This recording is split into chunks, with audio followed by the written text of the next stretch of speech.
Bonjour, Julien Chaurier, trailer depuis maintenant une bonne dizaine d'années et passionné de trail, d'ultra-trail.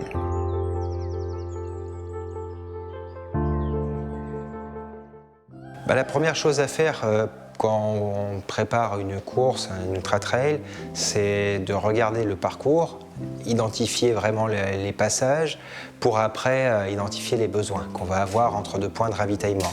Donc d'avoir une vision globale du parcours avec une carte, c'est pas mal. Mais maintenant, sur la plupart des courses, ils fournissent un tableau avec les différents points de passage, les ravitaillements et le temps estimé pour le plus rapide et pour le plus lent. Donc à chacun de se situer par rapport à ces temps-là, à savoir s'il est plus proche du plus rapide ou du plus lent, et après d'estimer ces temps de passage sur les différents points de contrôle de la course. J'extrapole, je sors le temps que je vais mettre entre deux points d'eau, deux points de ravitaillement, et en fonction de ce temps, définir si j'ai besoin d'une flasque, d'un demi-litre d'eau, 1 litre ou 1,5 litre d'eau entre deux points.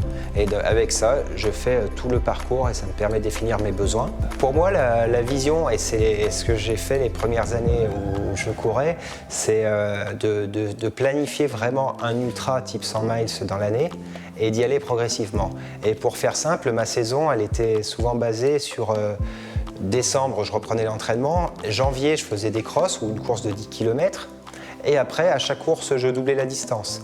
Donc c'était une course de 10 km en janvier. Sur février-mars, un 20 km. Mars-avril, un marathon, une quarantaine de kilomètres. On arrivait au mois de mai ou juin, un 80 km. Et en général, début juillet, un 100 km. Et après, qui était début juillet, pour laisser vraiment le temps de récupérer, de s'entraîner pour fin août, où là il y avait 160 km avec l'UTMB. Et je pense que ça, c'est un planning qui permet à quelqu'un d'y aller progressivement dans son année. Pour la progression et pour l'intérêt dans la course à pied, je pense qu'il est important de commencer par des distances qu'on arrive à maîtriser, donc que ce soit 20, 30, 40 km.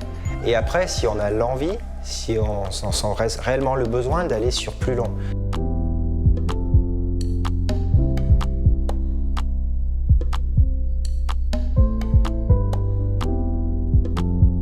Au niveau du ravitaillement, c'est important de boire, et donc les volumes d'eau sont assez importants.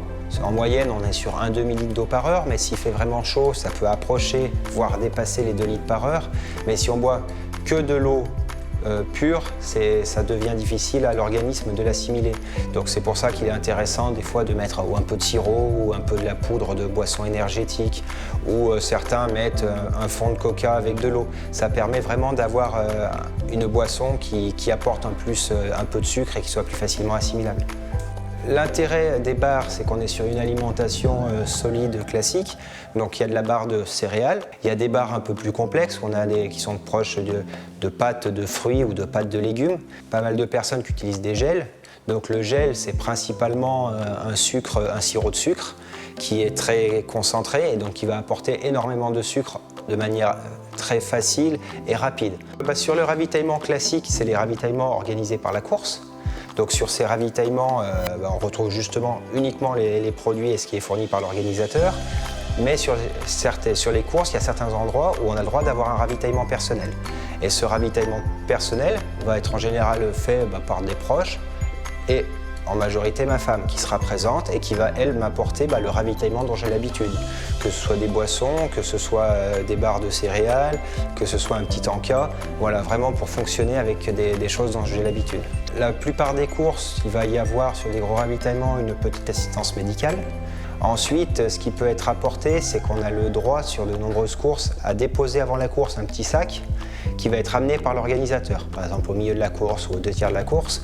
Donc si on n'a pas des amis ou de la famille qui peut nous apporter cette assistance, l'organisation le fait. Ça peut permettre en milieu de course d'avoir une paire de chaussures neuves, propres en tout cas, d'avoir de nouvelles chaussettes, de nouveaux habits ou de récupérer une batterie pour la lampe, pour la deuxième nuit. Donc voilà, ça c'est des choses qui sont vraiment importantes, qui peuvent apporter du confort et de la sécurité, mais qu'il faut anticiper. Pour moi, je pense que c'est vraiment important de mobiliser des amis, de la famille, parce que d'un point de vue mental, de savoir qu'au 20e, au 40e, au 80e par exemple, on va retrouver des proches bah, c'est une super aide et ça fait du bien. Et moi, ça m'est arrivé très souvent de me dire au prochain ravitaillement, je suis cuit, j'arrête. Et là, on arrive, on se fait ravitailler justement par des proches, on fait les trucs et on se retrouve en courant, on fait mince, je voulais arrêter, je suis reparti. Et ça, en fait, c'est génial parce que c'est cet engouement. Vous pensez que c'est dur pour les coureurs, mais toutes les personnes qui font l'assistance, ils passent en général une nuit dehors. Et au niveau parcours, ils font souvent 3 fois plus de kilomètres que nous parce qu'il faut faire tous les tours des montagnes pour accéder au point. Et c'est une grosse pression permanente pour être à l'heure, pour trouver le point, pour ne pas louper le coureur. Donc c'est une réelle aventure aussi qui est vécue par l'assistance. Et en le sachant, quand on voit les personnes, il y a tellement de plaisir à nous voir passer que nous, ça nous recharge aussi en énergie et on repart de plus belle.